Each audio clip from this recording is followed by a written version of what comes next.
मी सर्व भारतीयांचं, सर्व महाराष्ट्राच्या जनतेचं, नागपूरच्या जनतेचं स्वातंत्र्य दिनानिमित्त त्यांना शुभेच्छा देतो।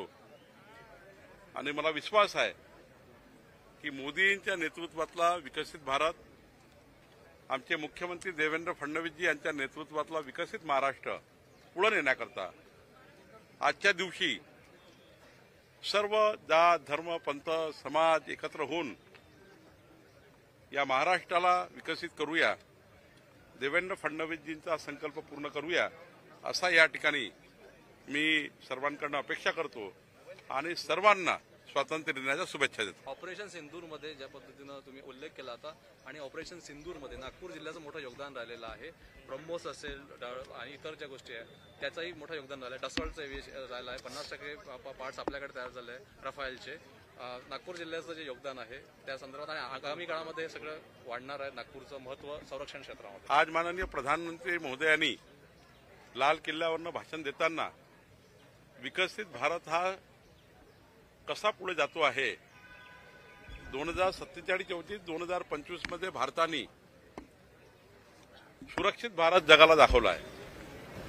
ऑपरेशन सिंदूरच्या माध्यमातून आपल्या देशाकडे कोणी मान वाकडी करून बघितले किंवा डोळे वाकडे करून बघितले तर त्यांच्या घरात घुसून जाऊन मारू शकतो, ही शक्ती ऑपरेशन सिंदूरच्या माध्यमातून सैनिकांनी दाखवली।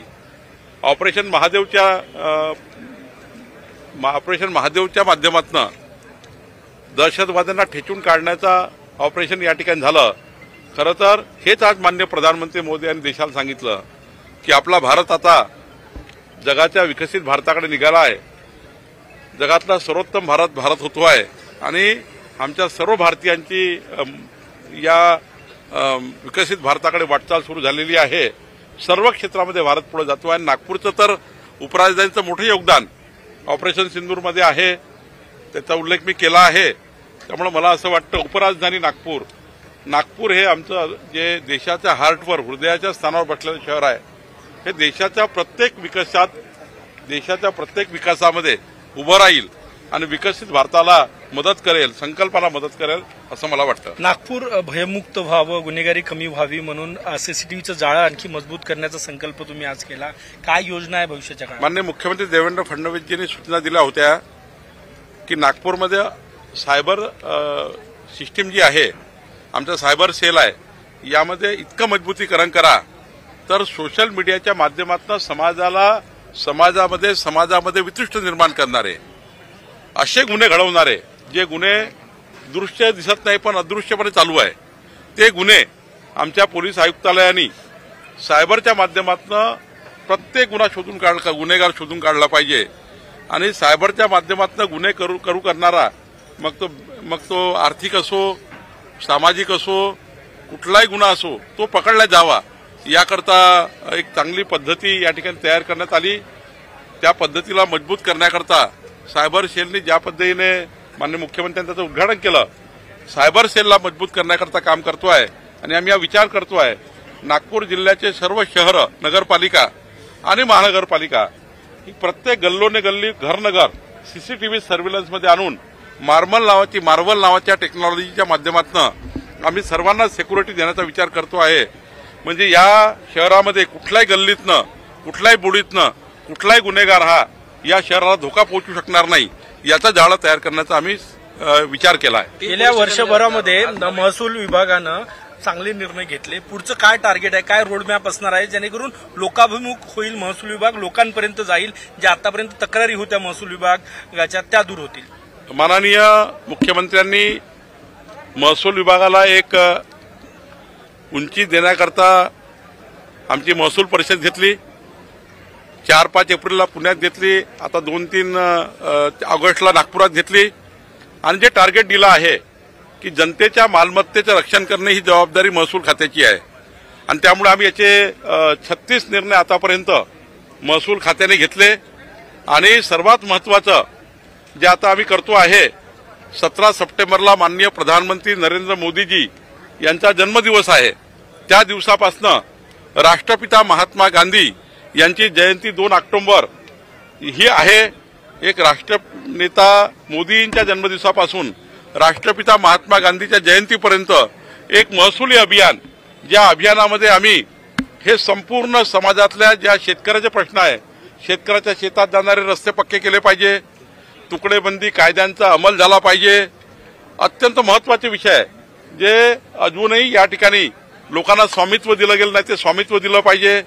आमचा मोजणी विभाग मजबूत केला पाहिजे, मुद्रांक विभाग मजबूत केला पाहिजे. वन स्टेट वन रजिस्ट्रेशनचा आम्ही मार्गाकडे निघालो आहे. वन डिस्ट्रिक्ट वन रजिस्ट्रेशन आम्ही पूर्ण केलं आहे. अशा अनेक योजना आहेत. म्हणजे आता तर आम्ही 10 कोटी वृक्ष लागवडीचा विचार करतोय. तो सर्व शेतकऱ्याचे रस्ते मजबूत करून त्या ठिकाणी बाउंड्रीज आम्ही फिक्स करतो आहे. याकडे आमचं काम चालू आहे. मी परवा सिंधुदुर्गमध्ये होतो. तिथे त्या ठिकाणी खाजगी वनाच्या जमिनी मोठ्या प्रमाणावर शेतकऱ्याच्या लावून दिलेल्या आहे. त्या जमिनीवर आम्हाला काम करायचं आहे. या राज्यामध्ये वेगवेगळे प्रश्न आहे. झुडपी जंगलाचा एक प्रश्न आहे विदर्भात 86,000 हेक्टरचा. ते झुडपी जंगलच्या जागा ज्यामध्ये 2 लाख घरं हे त्या ठिकाणी राहतात, त्या घरांना कायदेशीर करून देणे हे सुद्धा आम्ही करतो आहे. जवळपास 36 मोठे निर्णय महसूल विभागाने घेतलेले आहे आणि पुढच्या काळात महसूल विभाग हा या ठिकाणी जो देवेंद्र फडणवीसजीचा संकल्प आहे लोकाभिमुख व्हावा, तो पारदर्शी व्हावा, तो गतिमान व्हावा. गतिमान, पारदर्शी आणि लोकाभिमुख महसूल खाता आम्ही तयार करण्याचा प्रयत्न करतोय. पोलीस स्टेशनचं मी माननीय मुख्यमंत्री देवेंद्र फडणवीसजींचा आभार मानतो. नागपूर जिल्ह्याच्या वतीने त्यांनी नागपूर शहराकरता एक डीसीपी झोन 6 म्हणजे कामठी आणि जवळचा भाग, कामठी जरीपटका हा भाग, म्हणजे झोन 5 मधून झोन 6 एक झोन 6 दिलेला आहे. नवीन डीसीपी येणार आहे. 2 एसीपी नागपूरला मंजूर केलेले आहेत. ऍडिशनल चीफ सीपीचं कार्यालय मंजूर होणार आहे. या ठिकाणी ट्रॅफिकचं मजबूतीकरण होणार आहे. नागपूरमध्ये 3 पोलीस स्टेशन, कळमना, कनोली 12 आणि या ठिकाणी आपल्याला या 2 पोलीस स्टेशन आणि तिसरं या ठिकाणी पोलीस स्टेशन आपण करतो आहे. नागपूर जिल्ह्यामध्ये आपण भिलगाव एक पोलीस स्टेशन नागपूर शहरामध्ये होते आहे जे कामठीमध्ये असणार आहे. भिलगाव, कळमना आणि करोली 12 3 नागपूर शहरामध्ये.